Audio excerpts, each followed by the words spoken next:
Hello, everyone, and welcome into the final episode of To The Point Podcast for the week. Hope you guys have enjoyed the content this week. I know I have. It's been super fun. I had a little network issue yesterday here in the man cave, but resolved it. Shouldn't be a problem today. Knock on wood.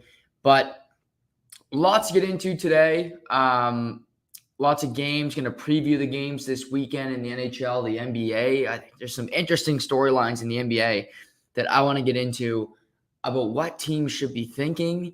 And to me, it's not that difficult, but I think we're going to see a few teams overthink it and really put themselves in a bad position for many years to come. We're going to talk about that today. We already know one series in the second round of the Stanley Cup playoffs, St. Louis, Colorado. They could start playing tonight, hypothetically, tomorrow with the off day for St. Louis. But both these teams are preparing for one another. They know who they're playing, but they're still waiting for 6 series to finish. Potentially, we'll see another couple wrap up tonight, where we got 3 games tonight, 3 game 6s. We got 3 game 7s tomorrow. And boy, it's going to be a fun day tomorrow. It could be really interesting. Could be an electric feel in all of Canada if a few things go right or wrong, depending on the results tomorrow night. But today, we're going to start with Toronto, Tampa. And of course, it's the topic across Canada today, across Twitter. That's everything. The Toronto Maple Leafs fall last night in overtime to the Tampa Bay Lightning 4-3 after trailing 2-0 for the second consecutive game. And I'm surprised today. I really thought the Maple Leafs were winning last night. And I've never felt they're closing out a series in all the past couple of years. I never felt great about it. I never felt it was going to happen. I did last night. I picked the Maple Leafs to win in 6 games. I'm wrong about the series. I thought they'd wrap it up. I thought they'd get a win on the road in a huge game, in a must-win, in my opinion. And they didn't find a way to do it. Now, in the regular season, when you play a game and you outplay a team, but you lose because you go to overtime, you go to a shootout, something happens, it's just one of 82. Hey, we played better than them. We played great in the last stretch. We feel good about our game, and that's a fair reaction. That's an honest reaction. If you're playing well, if you got points, you can feel that way, and it's not crazy. It's not a loser's race, to quote Pat Quinn. But when you outplay a team, when you deserve to win on the surface, and you don't in the Stanley Cup playoffs, it really means nothing. Because it's a best-of-7 series. This isn't where you have 70 more games to ramp up, to feel better about yourself. Oh, tonight just wasn't our night. There's only so many games that you can play. Yes, you could potentially go on and win the Stanley Cup, and it can be an afterthought. But certain teams don't get that benefit of the doubt. Don't get that, well, I trust this team to win in Game 7. Edmonton comes to mind. Does anybody feel confident about Edmonton winning tomorrow? I think Edmonton's a better team. We'll get to them in a minute. But can you feel 100% confident that they're winning tomorrow? I think you're crazy if you are. And the Toronto Maple Leafs are in that exact same bubble where the Toronto Maple Leafs have been in the position they were in last night. In 2019, they played the Bruins, and in the first round, they had the Bruins down 3-2. Now, in this scenario, they had a home game to close out the series, and they ended up losing that game. They had a lead early. They coughed it up, different circumstances from last night's game. But you get my point. They had a 3-2 lead with the opportunity to close out the series. They didn't, and in the next game, they couldn't finish. Last year, they played Montreal. They had a 3-2 series lead in Montreal, Game 6. They fall in overtime. Now, history is meant to be rewritten. It's meant to be broken. History and past seasons is only meant to tell us what happened in the past. It doesn't write your future.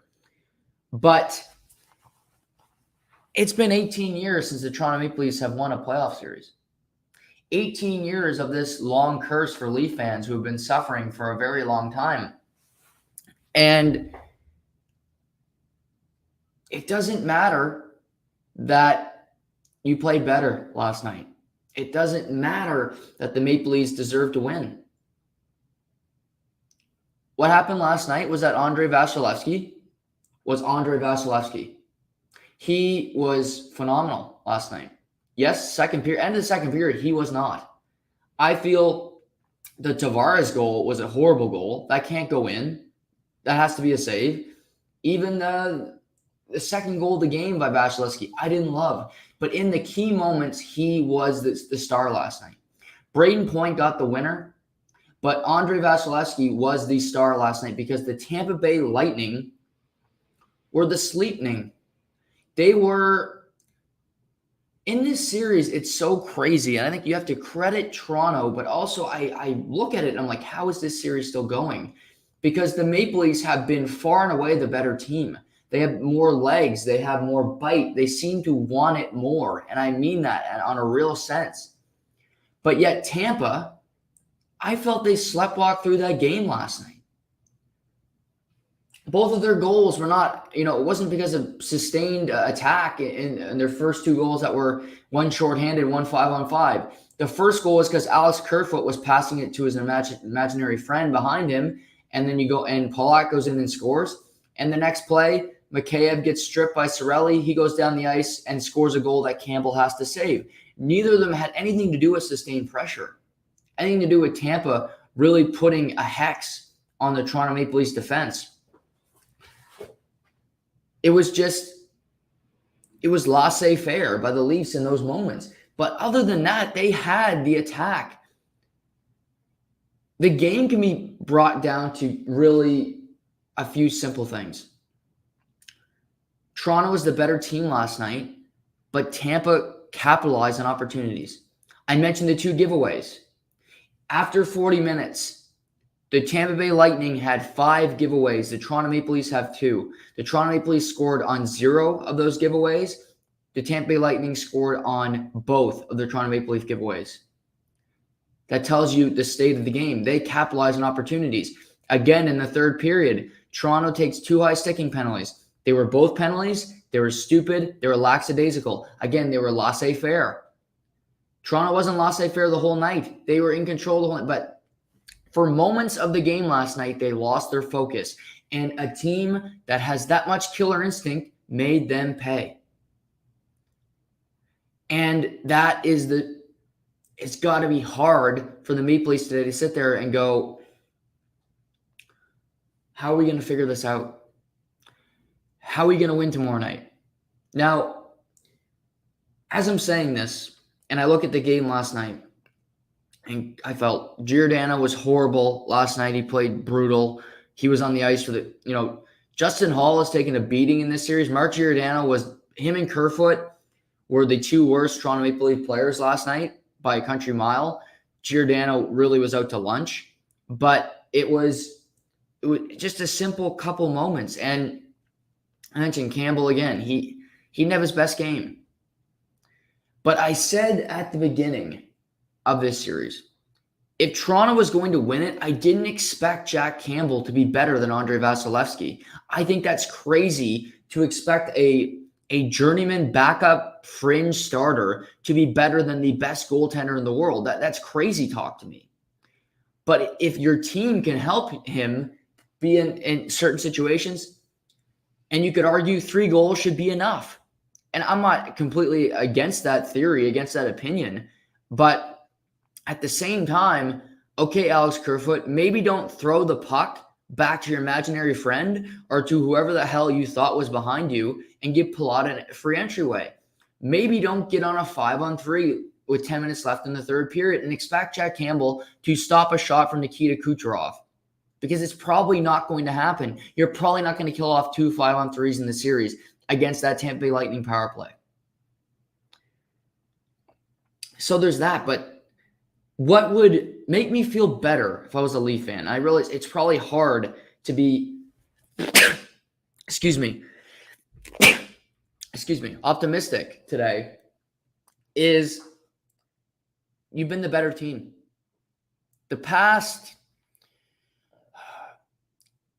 second, third periods of Game 5, I felt all 3 periods last night, by far the overtime. So that's 6 periods, 2 full games. Toronto's been the better team. But in saying that, I don't believe in game-to-game momentum. I really don't.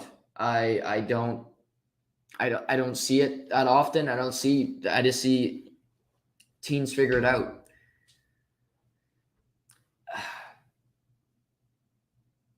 Tomorrow is such an important game for this team. Obviously, it's a Game 7. You can move to the second round.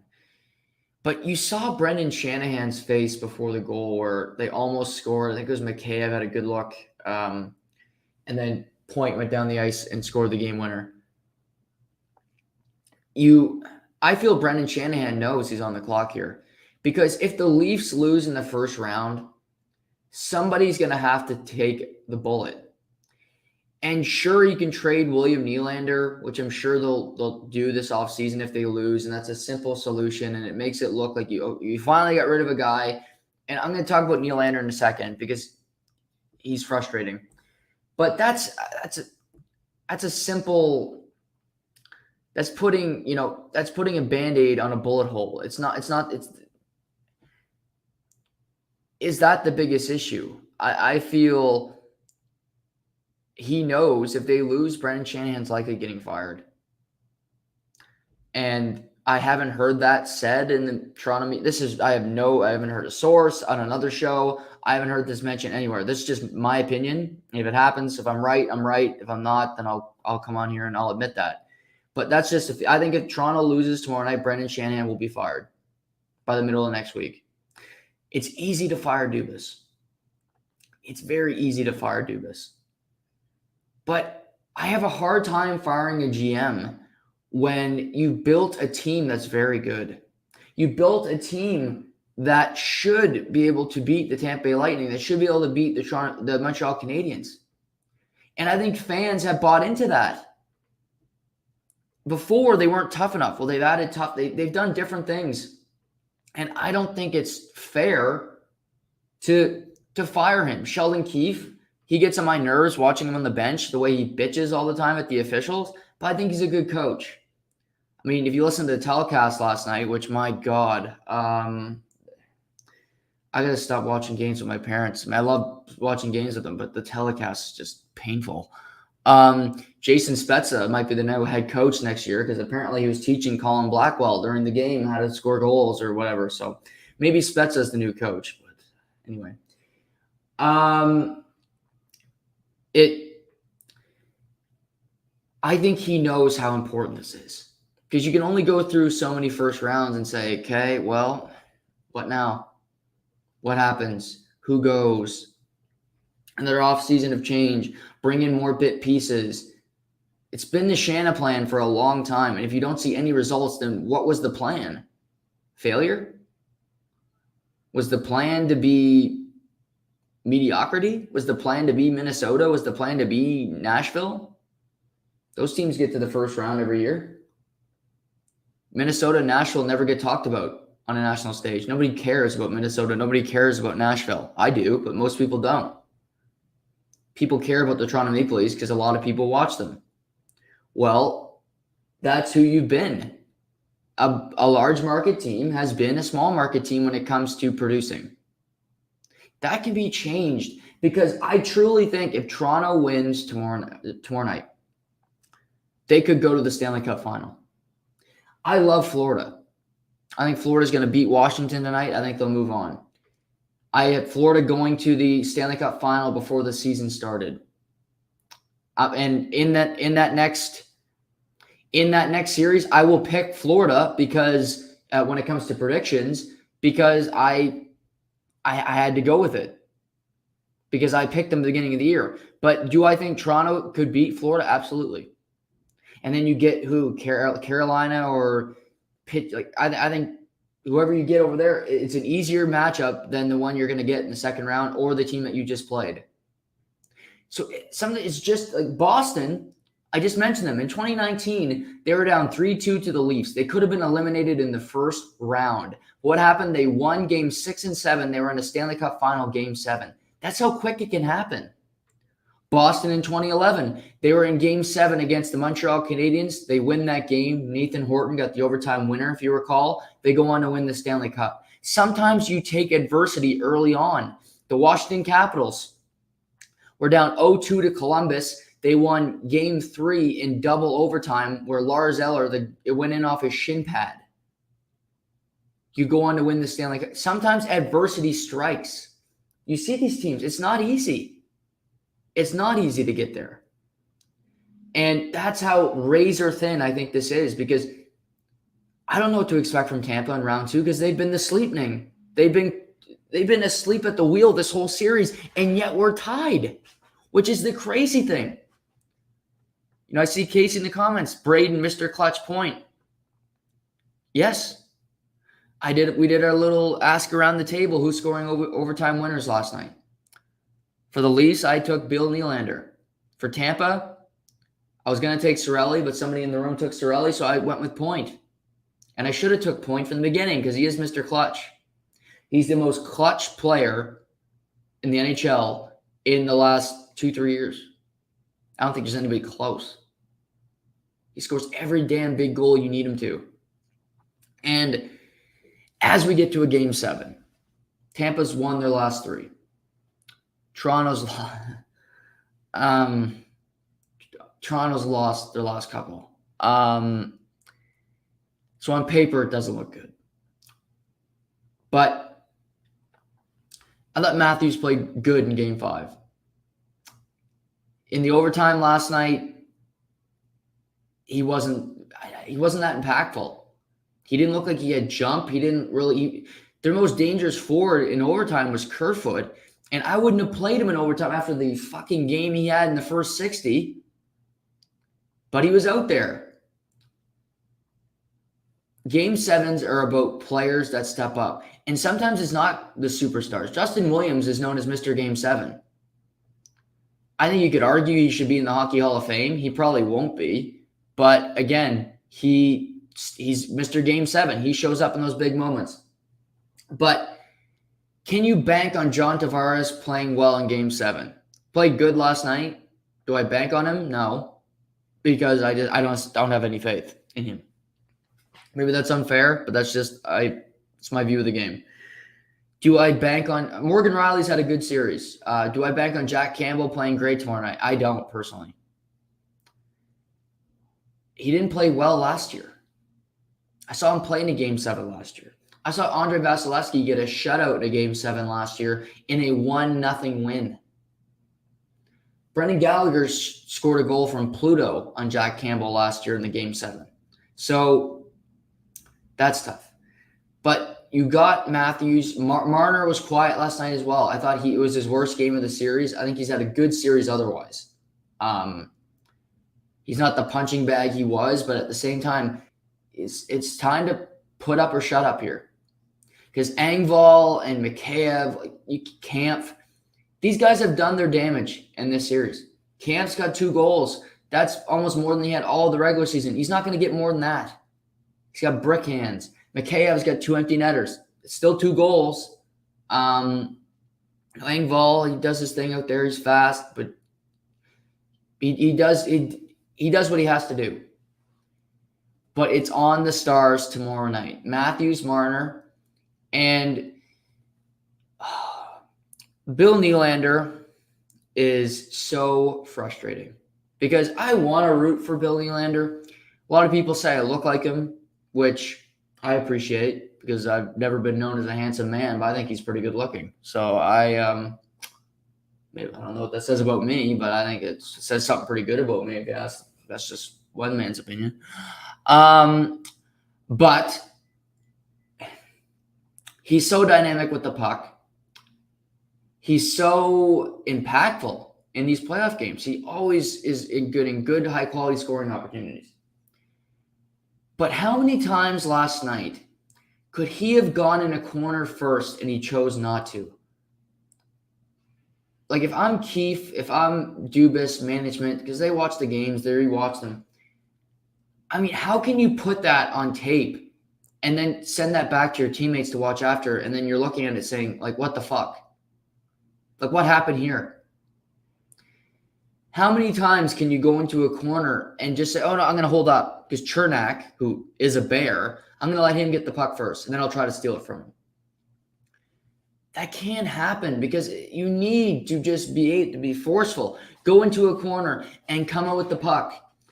Newsflash, there is no defenseman on the Tampa Bay Lightning currently, because Jan Rutta is a healthy scratch, that's going to be an easy guy to go into the corner with. You want to go in there with Hedman? Chernak? Foot's a fucking loose cannon. He's always doing something out there. Go through their D. Sergachev's got bite. He's a dirty little bastard. I mean, it's not going to be fun, but you want to win. Braden Point goes in the corner. He's smaller than you.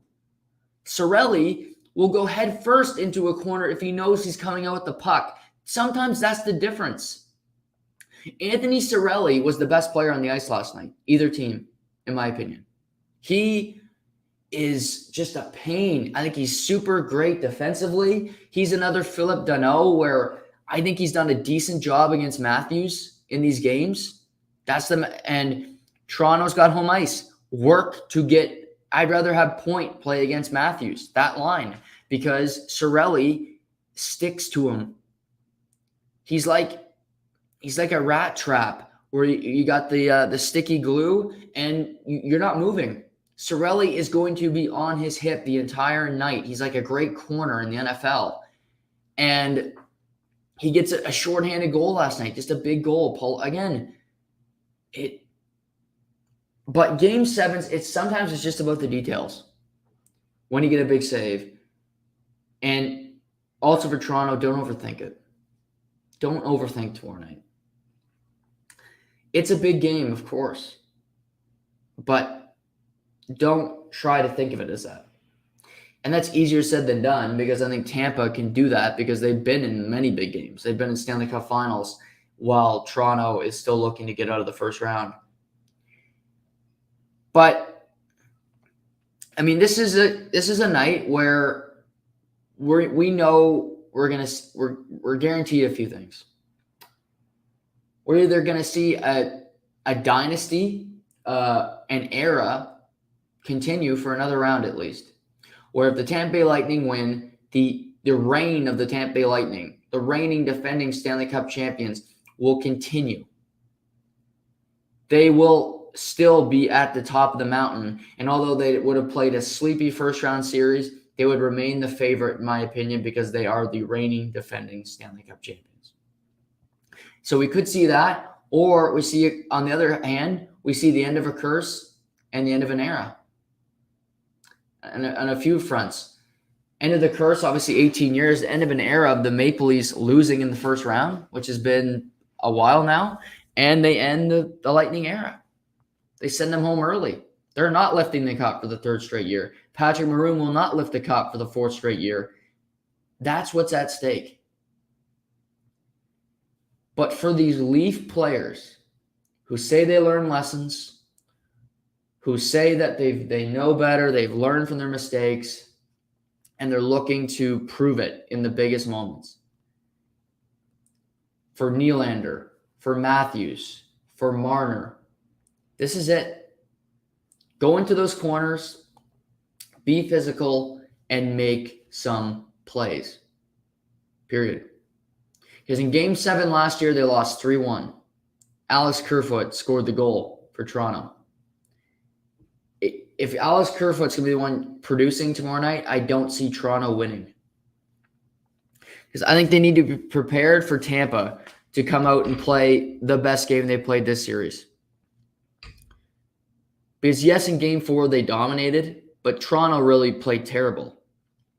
I think last night it was really, I like Toronto's game a hell of a lot more. Tampa looks to get tired as the games go on. Toronto has to use that to their advantage.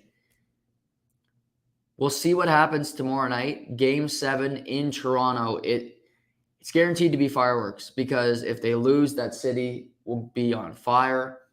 if they win, that city will be on fire. A Saturday night in Toronto, I imagine it'll be a little bit of fun. That is the second game tomorrow of 3 Game 7s, which is just incredible. And so that game's second. That's the middle game of the 3 best of 7s. The bookend of it is the Edmonton Oilers hosting the Los Angeles Kings. And this game's going to 7 after last night, where the Edmonton Oilers went into LA and got the win after falling in overtime at home in Game 5. And last night was a game where Connor McDavid answered the bell. Connor McDavid's had a great series statistically. He's been all over the puck. He's been dynamic. But then there's also the crowd that say, well, he's getting all these points, but he's not winning, which that argument has some validity to it. But last night, I thought McDavid played a full game. He played a complete game where defensively he was sound, where he produced offensively. He was around the puck. He was dynamic, and he helped out the defense core of the Edmonton Oilers, where Darnell Nurse was suspended. He didn't play last night, but the way Draisaitl and McDavid protected the puck, shielded it, and the way the Edmonton Oilers helped Mike Smith as well, where he didn't face a whole lot of high-quality scoring chances, it helped that group. McDavid was fantastic. Credit to Cody Ceci last night, who he played 23 minutes and 50 seconds. And he was efficient. And I thought Tyson Barrie was going to play the most minutes. He only ended up playing 18. But Tyson Barrie also had his moment to shine because he got the game-winning goal. Tyson Barrie's had his low moments in the National Hockey League. In Toronto, he was punted out of town. He was part of the Nazem Kadri trade that went terribly wrong for the Toronto Maple Leafs. But in Edmonton, he had a great first season. This year, it's been up and down. But he has a moment where he has the opportunity to provide a huge goal, to be an it factor, to be a difference maker, and he sees that opportunity. He absolutely did it, and kudos to Tyson Barrie for being in that situation and delivering. Kudos to Cody Ceci for having the opportunity, knowing that Darnell Nurse is not coming out. You've got guys that aren't used to being number one defensemen. They did it for one night. And I'm sure Darnell Nurse is giving them all taps on the back end today because he would have faced the brunt if the Edmonton Oilers lost last night while he was in the press box eating poutine. And another great story for the Oilers is Evander Kane. And Evander Kane's got 7 goals in 6 games. He's playing with McDavid. They have great chemistry. That line's been working with Yamamoto, and they look great together. And it's a great story. You want it to be Evander Kane can turn it around, and he's playing great in the playoffs, and hopefully he has no problems in the future. But I can't get there yet. Because it was just a few months ago that this guy was dealing with his wife, and he was gambling and accused of cheating. And he's been told he's a bad teammate. He's been through a lot in his career. And hopefully the story is that it's a positive one. Although for the podcast and content, it would be fun to see Evander Kane crash and burn again. But he's producing. But the thing is, I'm not surprised because Evander Kane has always been a spectacular player. He's been one of the best power forwards in the NHL, right with Tom Wilson and these guys that can play a physical game but also deliver offensively at such a high level. He's great finishing close to the net. So he's been great. McDavid, Draisaitl, Mike Smith was adequate. But all that being said, you get the win. You outplayed LA, but you're going to a Game 7. And this is the exact same position and it's so crazy that I think the Leafs and the Oilers have been linked forever because of their history and the fact that both these teams, both from Canada, and they have superstar players, both who just the past couple of days have been nominated for the Hart Trophy and nominated for the Ted Lindsay, and both of them have had limited to no playoff success. McDavid's gone to a second round once. Matthews has never won a playoff series. But looking past that, Tomorrow night, they both have the opportunity on home ice to go to the second round, to advance, and to shut up some of the people that say that these skilled players can't get it done in the playoffs. And of course, there's the alternative reality where they both lose, and then that narrative can continue. But Edmonton and Toronto fans normally don't get along because I think Edmonton feels like they don't get enough talk, they don't get their due because Toronto swallows up all the sports media news, sports media talk throughout the country, throughout the world for that matter. And Edmonton's like, well, we got Connor McDavid, we got Leon Draisaitl, and we deserve some of this attention that Toronto gets. So I think both sides, although they're both Canadian teams, I think the fan bases are rooting against one another. Like, I think Edmonton is obviously hoping Toronto loses in the first game and Edmonton goes out and pile drives the LA Kings, and vice versa for the people in Ontario.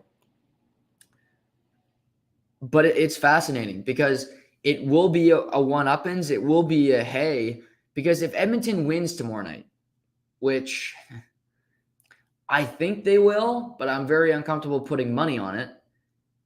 They've been to the second round before. So it wouldn't be completely unheard of, but it has been a while for the Edmonton Oilers to get out of the first round and hopefully provide some breathing room so that Connor McDavid is not looking to leave, the city of champions in the not too distant future. Well, if Edmonton loses and Toronto wins, Toronto would be in the second round for the first time, and they would even the production that McDavid's done throughout his career in the playoffs.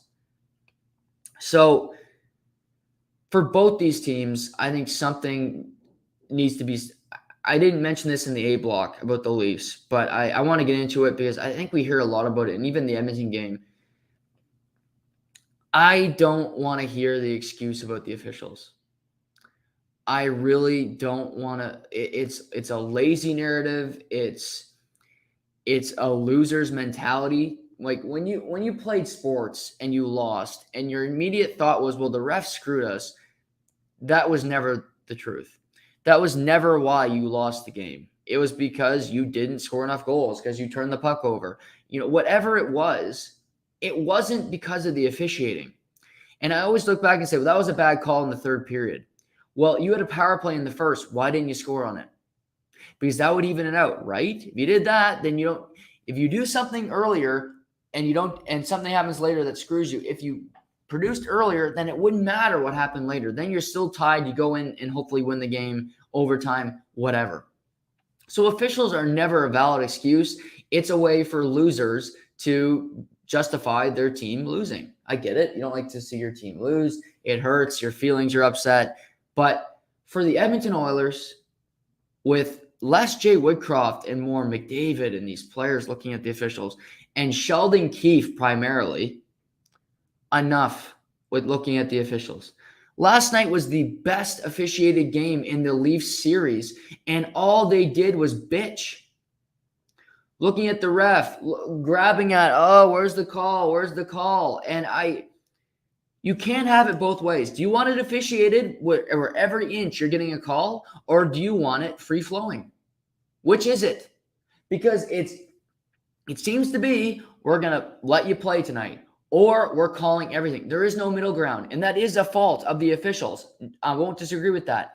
But if you know those are the two standards, which is what we've seen so far, which one do you want? Because don't bitch and complain if you have 6 penalties that you have to kill in Game 7, because that's the game you can have. If that's the game you want, sure. You'll go back to the box and there'll be no flow. And does that really benefit you? The Leafs had power plays last night. They just didn't score on them. Tampa did. They had a 5-on-3. They capitalized. Edmonton looking the whole game looking for calls. Enough with this officiating. Yes, it's bad, but last night it wasn't. You can bitch about an ump in baseball when he's missing the strike. I have no problem with that. When it's not bad officiating, I do have a problem with it. Yes, I saw the video after the game of Killorn riding Austin Matthews like a stallion. They didn't call it. The game's over. You're not going back to get that play. You're not video reviewing it. They're flying back into St. Petersburg, Florida, and they're dropping the puck. It's not happening. So drop it. Win tomorrow night. Banking on the officials to help you win a game because you haven't been able to close before is not a good solution. It shouldn't provide a whole lot of confidence in your fan base that, okay, we haven't been able to close this deal before, so we're going to ask the officials to try to make sure that it just has to happen our way. Should Killorn have been penalized? Sure. But I'm a traditionalist. I would rather no penalties in overtime unless it's so egregious you have to. That wasn't that egregious. You had good looks in overtime. Beat Vasilevsky. Period. Enough with this. Sheldon Keefe last night blowing a gasket on the 2 high sticking penalties. Those were both penalties. They were. Period. Put your stick down. I heard in the intermission Kevin Bieksa even admitted it.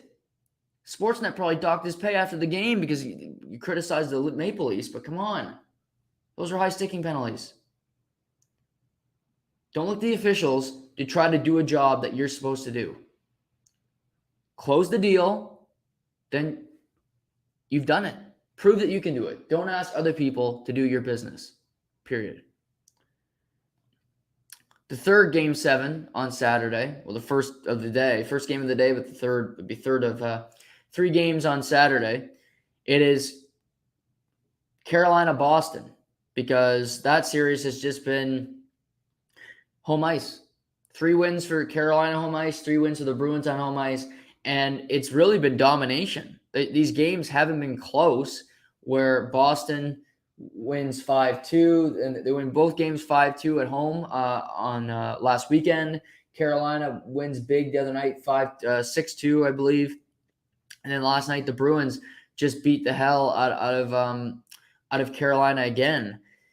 And, you know, you look at this series and you think, well, Carolina should have the advantage going into Game 7. And I do think they're favored. They played really well at home. Their players have shown up at home. Trocheck seems to have more energy at home ice. You get the matchup with Jordan Staal playing up against Brad Marchand. So all of that is an advantage for the Carolina Hurricanes. But also, it's Game 7. And I just talked about, you know, players that need to prove what they can do in Game 7. I've seen the Boston Bruins play in a lot of Game 7s. Yes, they've lost it. They've lost a few. 2019 Stanley Cup Final. The Boston Bruins lost this St. Louis Blues. Period. They did. But they also won in 2011 in the Stanley Cup Final against the Vancouver Canucks. They've been in these games. They've come out and won. They've lost some and won some. But what you've seen is Bergeron was great in those games. Marchand was big. And although the series has been so lopsided at home, why I give the Bruins a good fighting chance and why Carolina will be favored, but I would lean towards taking the Bruins. Just you're going to get some plus money. You want to make a bet. I'm not saying it's a lock bet, but it's something I'd really consider. Is the Bruins have just stars that make plays in these big games. David Pastrnak, Brad Marchand, Patrice Bergeron. These guys have been there before. They've been in these big games. They've come out the other side and they've won them. Yes, Sebastian Aho is a great player, and Svechnikov finally showed up last night, although it was in garbage time, so I don't know really what you can take from that.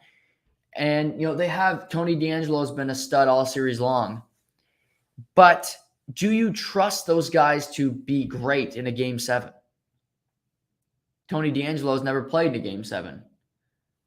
You know, he's one of their best defensemen. He's their most creative player offensively in this series.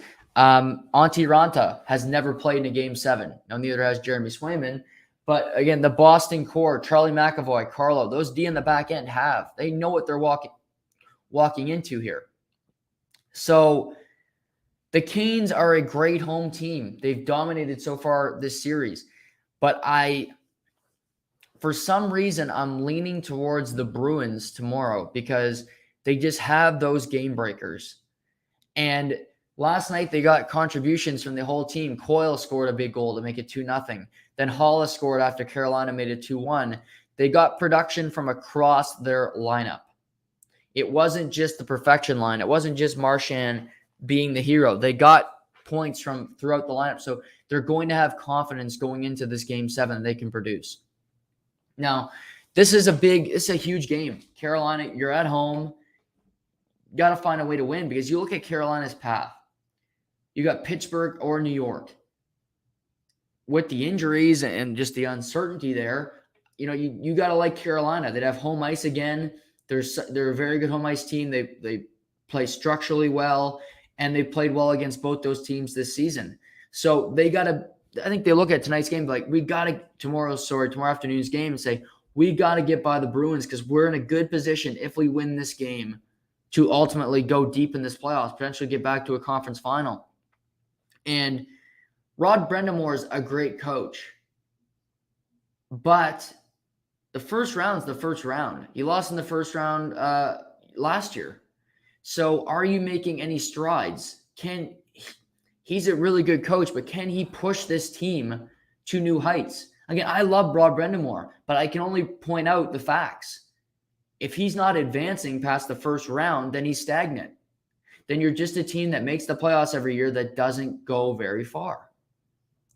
So I'm not saying he's going to get fired. I'm not saying there's going to be wholesale changes, but it's also, what is this team?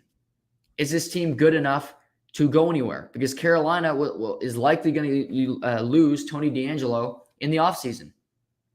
He's going to want big money. Carolina normally doesn't pay their players a whole lot of money. So I don't think they'll re-sign him.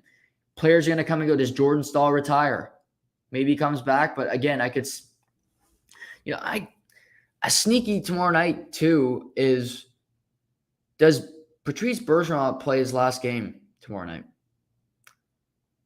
That might sound crazy, but it's the last year of his contract. He hasn't signed a new one. He hasn't commented on his playing future. He's still a great player, still giving it his all. But he might look at it and be like, I'm still really good. I'd rather retire a good player than go out at Joe Thornton, Jason Spezza, these veterans that are in and out of the lineup, healthy scratch, and you really fall off a cliff. Even Tuukka Rask towards the end, and a friend of his in Boston did not have a great end to his career because he just couldn't play anymore physically. He couldn't hold up. So does he look at this and say, well, this team is likely not going to get any better going into next season? Yeah, we got Hampus Lindholm signed up and these different things, but our goaltending position's a question mark. We got Brad, we got Pasta, but we're likely going to have a similar team, and how far are we going to go? Are we better than Tampa? Are we better than Florida? Are we better? We might be in the same position that we were in last year, on the road in the first round, and we're the underdogs. So I think it should be a fun Game 7, but I keep an eye on those two storylines. Two guys that are both Stanley Cup champions, two guys that have had very good careers, that have been kind of the face of those franchises, that have bled for their respective organizations. Do either of them say after the game, this is it for me? This is my career. I'm hanging them up. Maybe they both come back. You see Eric Staal, he wanted to play this year. He didn't get a contract, but he didn't want to give up. Maybe Jordan, I'm sure he'd be brought back if he wanted to. He's kind of like a Teemu Selanne in Anaheim, or even a Brind'Amour in Carolina. After he won the Cup, he came back and played a few more seasons.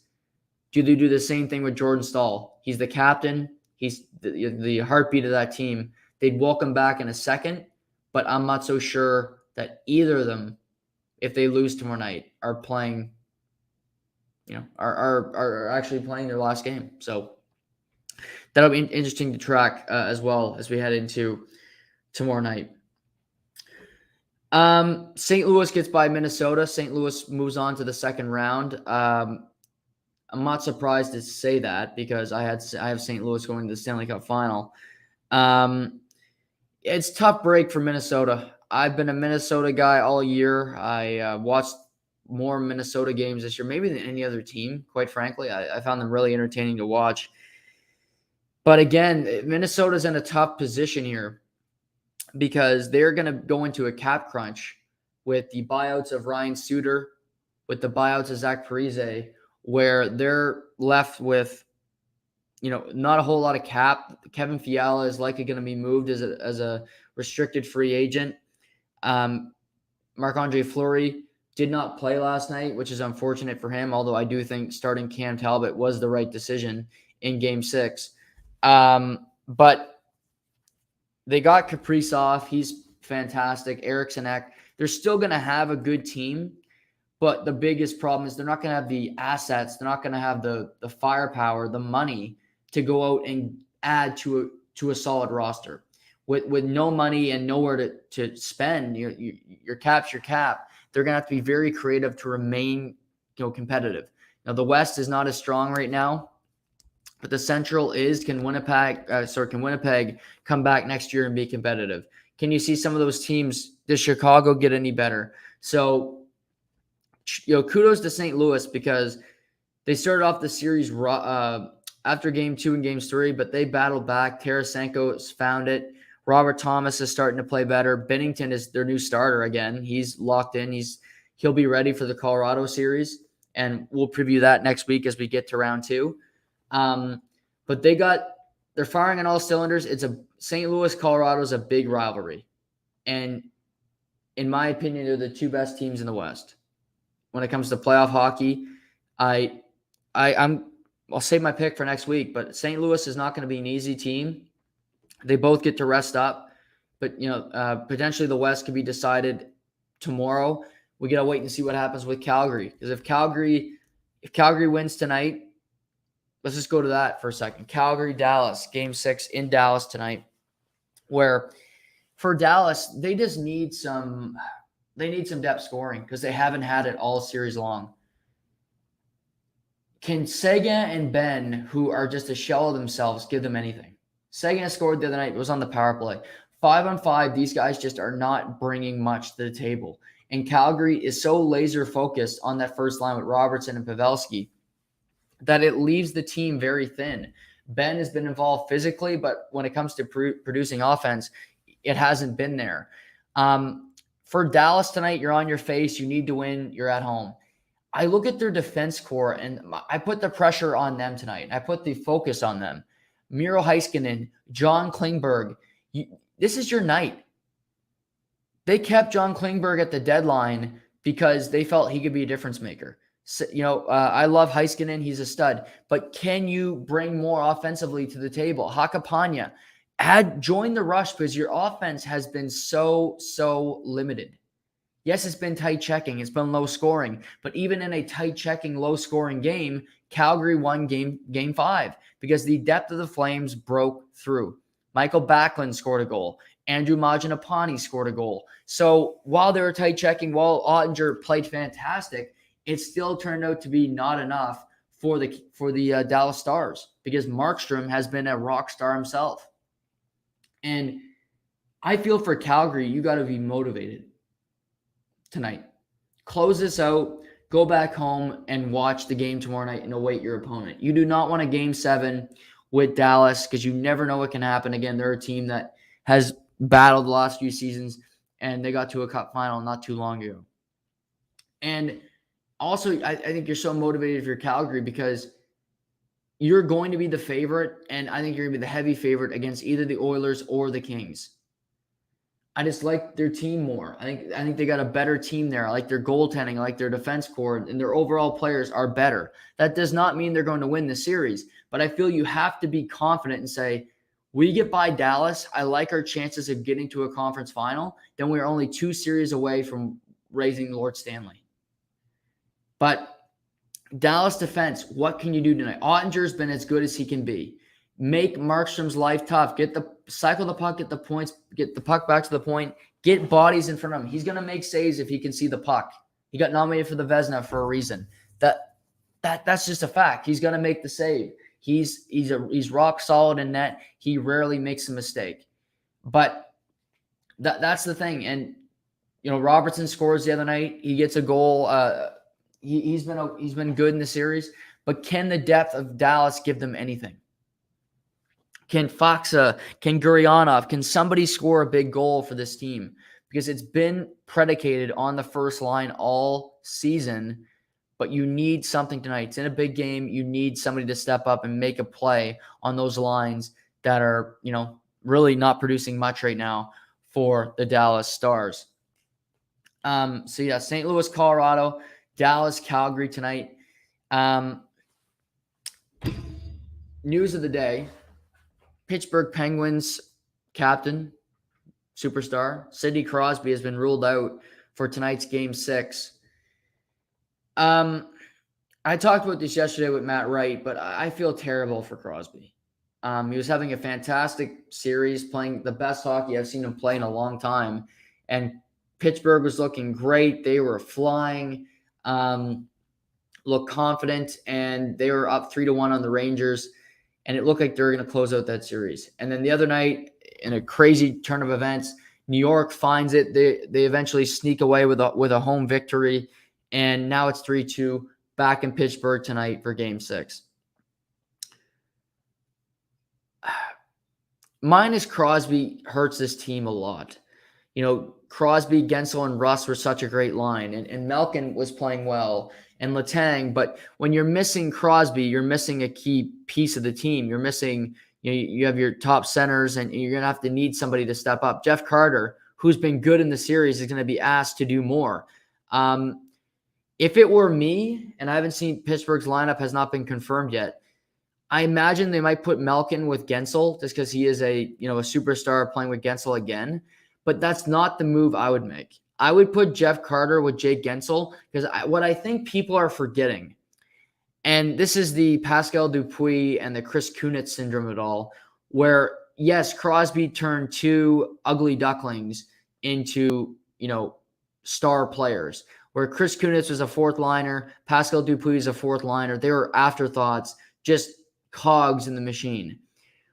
Jake Gensel is not just a cog in the machine. Jake Gensel is not just a really great player because he plays with Sidney Crosby. Jake Gensel is a great goal scorer, period. He scored this year. He had almost 20 goals on the season before Sidney Crosby dressed for a game. Sidney Crosby was injured to start the year. He had off-season surgery, and Jake Gensel was playing extremely well. That's why Pittsburgh had a good start. He was a big reason for it. Malkin was hurt as well. And Gensel had to start the season. He was really by himself.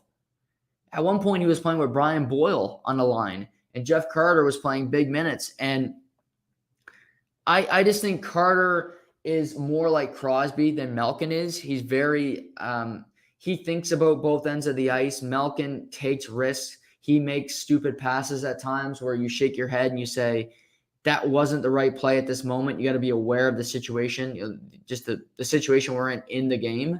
And I think occasionally he lets his mind lapse a little bit and he forgets about what he's doing on the ice. Where Jeff Carter is structurally sound. When he played with Richards, both of them had a very good eye for defensive hockey. I think Jeff Carter's game improved because he had Mike Richards on his team, where they both Richards' offensive game improved, while Jeff Carter, his sense on the ice for defensive positioning, smarts, and being in the right place at the right time improved because of the likes of Mike Richards. So I like Pittsburgh still. And for some reason, New York won last night, and it came out of nowhere, and that could have been the spark of the series. I said that I felt when they Garnet Hathaway missed the empty netter against the Florida Panthers, that was the turning point of that series. They had the opportunity to win the game. They missed it. Reinhart found a way to put it home. And then the other night, yes, Washington had a 3-0 lead, but still it was like fate, where Florida comes all the way back, and Carter Verhaeghe became Carter Gretzky, getting 5 points in a game, 10 in the first 5 games of the series. And again, Washington just threw it away. For some reason, Pittsburgh, I still believe in them tonight. Yes, they're without Crosby, but I mentioned the stat the other day that Pittsburgh had lost 6 of their last 7 Game 5s. They've won 6 of the last 7 Game 6s. They don't go to a lot of Game 7s. Their one loss in a Game 6 recently was to the Islanders. So they've won 4 of the last 6 Game 6s. They lost to the Islanders in the Game 6, and they also lost to the Washington Capitals in 2018 when they won the Stanley Cup. But I just like their team. New York is just not sitting well with me. Even the other night, Igor Shesterkin did not play great for the New York Rangers. He didn't look comfortable. And Louis Domingue is going to start tonight, but Tristan Jarry was on the ice, and he might back up. And that's another thing for me. This new development where the starting goalie of the team can back up, but he can't play is really astounding to me. So, but if somebody gets pulled, if there's an injury, that goalie would have to go into the game. So if that's the case, why is he backing up and not starting? I don't understand it. If Tristan Jarry can back up tonight, he should be starting. You're without Crosby. You're the number one goalie. You're paid like it. DeSmith can't go. Louis Domingue is an AHL goalie. Yes, he's been a great story and spicy pork and chicken, whatever the hell he's been eating. But come on. Make the start. It was the same thing in Carolina. Game 3, they started the kid Porchkov. And Antti Ranta was the backup goaltender. I don't understand why. I mean, another big question in Carolina is where the hell is Freddie Anderson? There's never a report. There's never, oh, he's on the ice. He's feeling better. It's incommunicado. Does this guy just boycott the playoffs? Vezina type season in the NHL, and then he says, no, I'm out. Who knows with that cat? But for Pittsburgh, if Jarry can go tonight, he should be going. And to me, if you are backing up a team that I'm on and you're the starting goaltender, you're playing. Otherwise, you're in the fucking press box. Because what good are you to me? Sitting on the bench with the hat on and the clipboard? Why? I'll throw the other American League down here because you must be hurt if you can't play. I was always taught growing up, hey, if you're hurt, if you're really hurt, lay on the ice, we'll come out and get you. But if you're not that hurt, you get your ass up and you get to the bench or you just don't play. That was the rule with my parents, my grandfather, and I knew it. That was day one. It was the standard, and I knew well enough to not lay on the ice. If I blocked a shot or something happened and I hurt my knee, you got your ass up, whether your pride was hurt, whatever, and you got to the bench because nobody was coming out to get you. Well, if you're healthy enough to back up, why can't you play? Tristan Jarry should play tonight if he can. It's a big game for Pittsburgh. You got home ice. You can close it out. They're not the favorite tonight. New York is now the favorite. No Crosby, Louis Domingue. It just screams New York is going to win tonight. But for some reason, I believe the Pittsburgh Penguins are going to win this series. I just have this feeling about them. They'll be motivated for Crosby. He's not playing. Apparently, he's doing okay, but he can't play tonight. His upper body. They're not saying it's a concussion, but to me, it's a concussion. That's just my feel of it. He did not go in the morning skate. So with my knowledge of the situation, he has not skated since he got injured the other night. And guess what? You're not on the ice if you're in concussion protocol. You need to pass concussion protocol in order to even skate during a morning skate to do anything. Anything light, you need to pass concussion protocol. He hasn't been on the ice yet. Upper body, he could at least skate, stay in shape. Maybe I'm reaching, but I don't think I am. But Pittsburgh is an underdog tonight. So I get my phone here. They are an underdog tonight against the New York Rangers, although they are at home. But the Rangers have been a very sneaky team. I talked to Ryder about yesterday. I think Lafreniere and Kakko and that line has played very well with Philip Hedl. Zibanejad's been quiet. Maybe the Stars of New York wake up late in this series. But I like Pittsburgh's chances. They play structurally well. It broke down the other night, but I think they can find it again. If they can get a lead in this game, I think it'll serve them very well. They need that because they're not going to have the firepower that they would have had with Crosby. But Gensel is still a star player. Just because Crosby's not playing doesn't mean this guy is just going to be a non-factor. That's something that I truly feel is being overlooked right now. Pittsburgh is plus 1.5 tonight. New York is a favorite on the road. Guess what? We're taking the Penguins plus 1.5 tonight.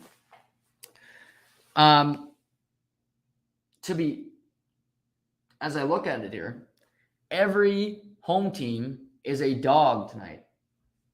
Pittsburgh, Washington, and Dallas are all underdogs tonight, and yet they're on home ice. I like Pittsburgh. I don't like Washington. I like the Panthers to finish that one in 6 games. They await the winner tomorrow. And Dallas is interesting. I mean, tonight's bets, you just want to throw $20 and take a shot. I like Dallas and I like Pittsburgh tonight. Just, it's Friday. Have some fun. Enjoy the Friday night games. I like the 2 dogs tonight. Pittsburgh at home, Dallas at home, underdogs. We'll see what happens.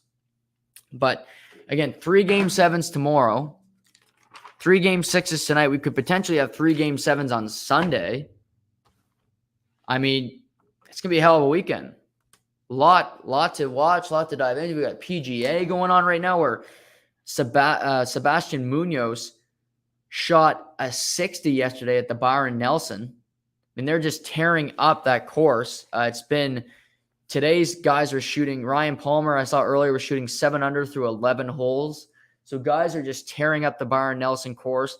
This is the week before the PGA Championship where Phil Mickelson and Tiger Woods will play next week. We haven't seen Phil in over 2 months. So he'll play next week in Tulsa, Oklahoma, looking to defend his PGA title from last season, if you can believe it. But yeah, I mean, you got Spieth and Scotty Scheffler's there. Jordan Spieth was high in the leaderboard. This is his first tournament since winning a few weeks ago at Hilton Head, South Carolina. So it should be a fun field this weekend. We've had a good tennis tournament as well this week, but we're going to have coverage of the PGA next week. We'll talk about, pick some winners for that, do a little segment on our winner picks and who we like at that tournament, what kind of reception Phil Mickelson is going to get. He's usually loved by the fans. Is he going to get that same love? I do think the Oklahoma crowd helps him. And this might be maybe stereotyping the people of Tulsa, Oklahoma. And if it is, I apologize, but I feel like they are going to like Phil Mickelson. They're more leaning to a certain side, if you catch my drift. And that's my feel going into this tomorrow night. But as we sit here right now, Ryan Palmer is leading the Byron Nelson. He's 14 under. He's gone through 16 hole today. He's 9 under for the round. So another just incredible score. Charles Schwartzel is 13 under. He shot 7 under today. David Skins is 13 under through 13. He shot 7 under today. You got Justin Lauer. Munoz has just started his round. So he's at 12 under. Joaquin Niemann went 7 under today. He's 12. You got Kokrak, Spieth. Justin Thomas shot 6 under today. So some big names at the top of that leaderboard. That'll be fun to track this weekend as well. Also, the World Hockey Championships is starting up today in Finland. So Thomas Chabot is the captain for Team Canada. Josh Anderson is over the Montreal Canadiens. They got a good roster that went over there. They're playing Germany this afternoon. And you know, I'm going to get to the NBA here in a second because there's some interesting things and I want to get to it. But earlier in the week, I don't know if you've heard this audio. They talked about it on Overdrive if you listen to that show. That about Denis Shapovalov, the Canadian tennis player, who is a really good player. You know, he's entertaining. He's one of the funnest players to watch on tour. And not just because he's Canadian. He's fun to watch. And he was playing in Italy, Rome on Monday, and he was in a battle. And there was a ball that he thought was in. It was called out. And on the clay and over there and even at Roland Garros, there's no video review. So it's just the ump makes his decision. The line judge calls it, and that's it. But Dennis freaked out like he normally does, and he gets in the face of the ump, and they're going at it. And this is a long exchange. And the fans in Italy just start heckling Shapovalov because he's playing in Italian, and they're booing him excessively. And then you can hear it on the hot mic. And I encourage everybody to go listen to this clip if you haven't yet. It is worth your time. Shapo, at the top of his lungs, I've never heard this before, yells, "Shut the fuck up." and I'm not doing it justice, but yells, "Shut the fuck up" at the top of his lungs to the whole Italian crowd. I've never heard it before. And I kind of love it. That's Shapovalov. He's not for everybody. He is a pain in the ass for sure, but he is entertaining. He brings something to the table in the sports world. You're going to have an opinion about him. There's so many tennis players, I think, that you just say, well, I don't know. Nadal, you're going to have an opinion positive or negative about him. You're going to have an opinion positive or negative about Novak Djokovic because of his vaccine status and everything that he kind of stands about. But, how many guys, Shapo is entertaining, but at the same time, his attitude is so negative and he's so bitchy. But that's exactly what you want in a superstar in the sport of tennis. He's fun, and he lost today to Casper Ruud. He beat Rafa Nadal yesterday on clay. Now, Ruud is one of the best players in the world. He's really found his game. You got Djokovic is playing Felix Auger-Aliassime of Canada later this afternoon. That should start in about 25 minutes time. So Bianca is starting to find her game. The French Open's in a couple weeks. So that's something to look forward to as well. Obviously, we got the PGA, you got the playoffs. We're going to get into that tournament as well. So lots happening in the sports world. Looking forward to all of it as we move forward here. NBA. Where do I start with these storylines? I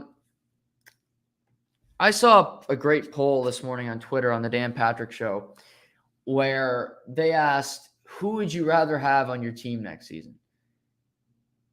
Kyrie Irving, Russell Westbrook, or James Harden? Or no, who would you rather give a max contract to? Russell Westbrook, James Harden, or Kyrie Irving? And my God, what a tough question that is, because, you're thinking, well, that's easy. I'll give it to Kyrie Irving. He's the most talented of the three players. Yes, he's by far the most talented of the three players at this point. James Harden's out of shape. You got an injured and Russell Westbrook has lost a lot of his athleticism. He couldn't shoot to begin with, so he's lost it. But then you have Kyrie Irving, who's the enigma of all enigmas, who this isn't just about his vaccine status. There's just times of the day where Kyrie Irving just like, I don't feel like playing basketball right now. I'm just not into it. I think I might just go check out the world, see if it's flat or round. I might just go to a nightclub on this Tuesday night when we're supposed to be playing a game, and I'll be caught there, and while I'm supposed to be sick or something. That's Kyrie Irving.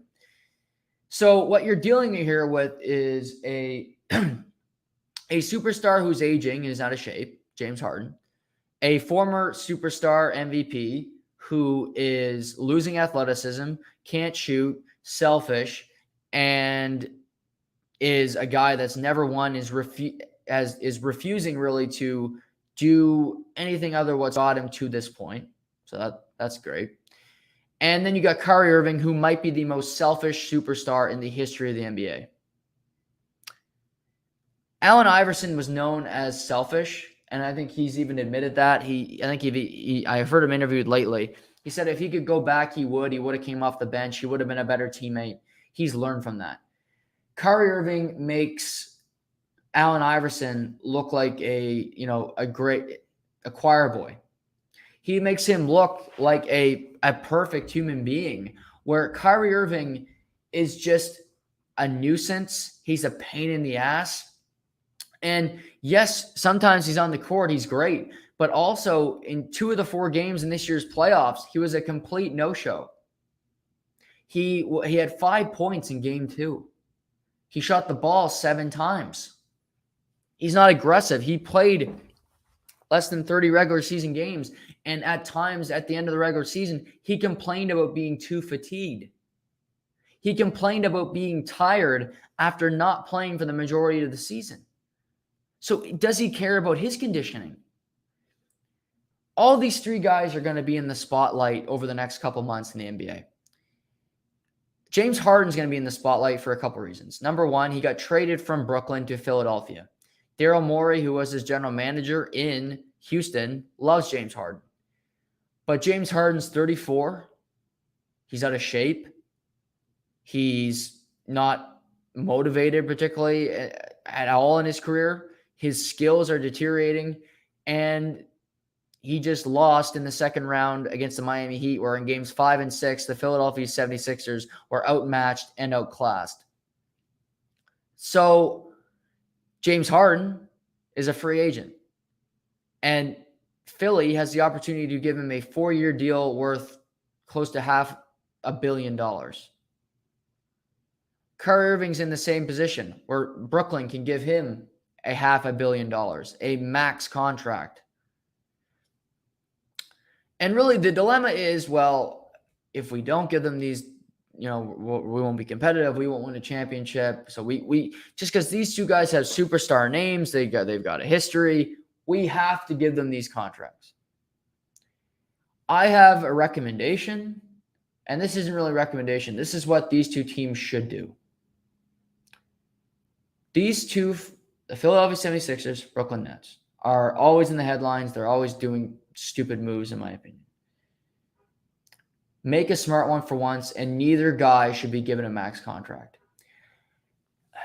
I would rather rebuild for the next 5 years. I'd rather work my way through it than sign these guys to large contracts, because you're not winning a title with these two guys on your roster. So you're going to be paying lots of money to what? Lose in the second round? I believe it's more frustrating for fans to lose in the first round, second round, than it is to just miss the playoffs altogether. I truly believe that.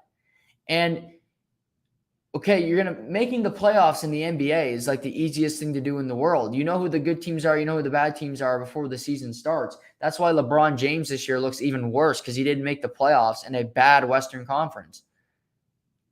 But Harden, $500 million, $250 million to James Harden? No. He's 34. He's out of shape. Like, it's just there's no way I'm doing that. Kyrie Irving, you don't know what this guy's doing from second to second. Is he bought in? You could never trust that. Kevin Durant is under contract. He's not leaving Brooklyn. Where's he going to go? Where's he going? He's staying there, whether you bring back Kyrie Irving or not. That's not going to be a problem. And if he does want to go, then you trade him. You get assets and you start rebuilding from there, because you're not winning with Kyrie Irving and Kevin Durant. You're not winning with James Harden and Joel Embiid. I love Joel Embiid. I feel bad for him because Jimmy Butler, who was on his team last night, they got rid of Jimmy Butler. So they could keep Simmons, sign Tobias Harris, which just looks uglier and uglier because Jimmy Butler just willed that Heat team to a conference finals. He's the heartbeat of that team. He was on Philly. He pushed those guys. I think he pushed Embiid to get better, to get to where he is now. But there's no way in hell I'm giving Harden that kind of money. There's no way in hell I'm giving Kyrie Irving that kind of money. Let somebody else make a stupid decision. If Kyrie Irving wants to sign a 1-year contract, I'd do that. He's not going to, of course. He knows he can get a max. He'll wait to get the max. But what you can do also, if you're Brooklyn, is you can trade him. Get something for him. Get something for him. There's got to be a team that would take him, because I'm sure there would. There's a sucker born every day. The Los Angeles Lakers are in shambles. Would they do something stupid? I think they would. They do make stupid decisions all the time. Are they going to trade LeBron? Are they going to trade Anthony Davis? Are they going to trade Russell Westbrook? Apparently, it's just set in stone. The Indiana Pacers are just going to take Russell Westbrook's contract now? Why the hell would they do that? For Malcolm Brogdon and other pieces. Well, maybe you say, Brooklyn, who do you want off the Lakers? I mean, there's nobody really that compelling. Do you take Anthony Davis and hope he can stay healthy? I'd rather have street clothes problem than Kyrie Irving problem, because street clothes has less years left on his deal. But it's really, really simple. I don't know if the Lakers can be able to trade Russell Westbrook. I don't know if they're going to be able to get rid of that problem. They made their bed. LeBron has to lie in that. But when it comes to Kyrie Irving, when it comes to James Harden, Philly, you screwed up by trading for him. You gave away a lot of assets. It was a stupid trade. I still think Brooklyn's going to end up winning that deal. Potentially, if Simmons can get his back right, he can come back and play. But you traded away Ben Simmons. You didn't, and you gave away Drummond and Seth Curry. It's a bad trade, but don't make it worse. This is like a gambling addiction where you're down, say 250,000, and then you double down, and it's worse. Then you're down 500. Don't bite your hand to spite your face. Don't be dumb again. Just because you screwed up once, you can correct it. It's like telling a lie. It's like telling somebody a lie, and then you continue the story, and it keeps getting worse and worse, and there's more added to it, and you have to include people. And then eventually, at the end of it, somebody's like, wait, what? It's like these documentaries on Netflix where this woman is just defrauding people, and like there's Elizabeth Holmes with Theranos, and it's really interesting. Follow it. What she did making these products, hoping that the product would eventually help people, and then eventually she's like, I got to keep pumping more money, and our product isn't working. But you're telling your shareholders that it is, and then eventually they come to you and say, what's going on? Where's the product? We're not selling anything. So it got progressively worse and worse. You traded for James Harden. That was a mistake. Most people knew that. But you don't have to compile a mistake with a bigger mistake by paying into the luxury tax for a guy of his stature. Tyrese Maxey is a stud. He's a really good player. I think he's only going to get better. You have him on a rookie deal. That's great. You have Joel Embiid. Can you find another piece that you can plug into that lineup?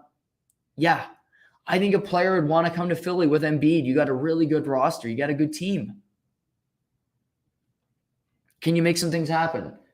Do you get rid of Doc Rivers? Let him go to LA if they want to hire him, and you start fresh. But Daryl Morey, start fresh. And if the owner of the team has to fire Daryl Morey so that he doesn't give James Harden that contract, because I know how much he loves him, then you do it. And then you admit, okay, you just say, I shouldn't have hired him. I shouldn't have hired him. It's just a complete fuck up here. Neither of these guys were great employees for me, and we're resetting. I admit I made a mistake. It's like getting a press conference, getting out, controlling the message before somebody else gets to control you. You get rid of James Harden, you get to just set it free. You get to start fresh and build the team that you want to build. You sign him to a big contract, he controls your fate. The second he gets that money, the second he's under contract, you are no longer the author of your own fate, because he's not going to be any good. Kyrie Irving, trade him. Do not sign him to that contract, Brooklyn. Don't do it. I know player empowerment in the NBA is bigger than it ever has been, but he is a problem, not a solution. Find solutions. Put Kevin Durant with good players, not great, and then you can maybe make a splash. There's always a move to make. But Sean Marks, you said the other day, you want guys that are bought in, that are ready to play every day. Kyrie Irving is never going to be that player. And he's a pain in the ass. He's getting older. And yeah, he's one of the best ball handlers ever. But he's also one of the most selfish players in sports history.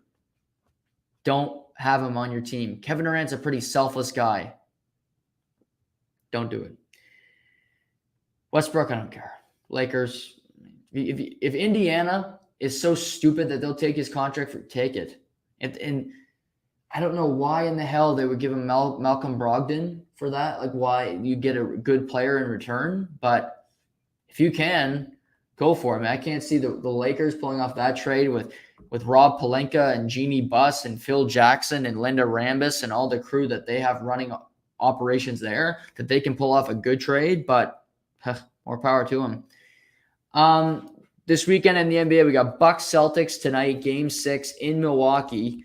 After that thriller in Boston the other night, I had the Celtics in 6, so I'm wrong. But Drew Holiday was so good the other night for the Bucks. Getting the steal, knocking down shots. He D'd up Jason Tatum a lot of that game. Giannis was fantastic with 40 points, 11 boards. What they need tonight is just Milwaukee need, Portis was great. I don't think you can expect him to be that good, but just a few role players to play well, knock down their shots because, Boston just has more options still. And yes, they won game 5, but I think we're going to get a game 7 in this series. I think it hasn't been a home, this hasn't been a home series. I think the Celtics win tonight. It goes to game 7 at the TD Garden on Sunday afternoon. So that would mean we get 2 game 7s on Sunday in the NBA because you get Dallas and Phoenix after the Phoenix Suns got blown out last night by Luka Doncic and the Dallas Mavericks. So you're going to get a game 7 there. I think you're going to get a game set, and you could potentially get another one, Grizzlies Warriors tonight. So it's going to be a great weekend in the sports world. I mentioned the PGA. You got golf. You got hockey. You got tennis, basketball, baseball. Blue Jays are in Tampa Bay looking to get off the schneid after losing 4 in a row. So lots to watch this week. I think it's going to be a great sports weekend. Hope you guys all enjoy it. I know I'm going to. Thanks for the support this week. Again, picks of the day. I got Penguins plus 1.5. I got Dallas plus 1.5. The home underdogs tonight. We'll be back Monday to break this all down, potentially with some crazy news. It'll be a big show on Monday. I can guarantee that. But have a great weekend. Enjoy the weather while it's here. I'm Noah Warren, and this is To The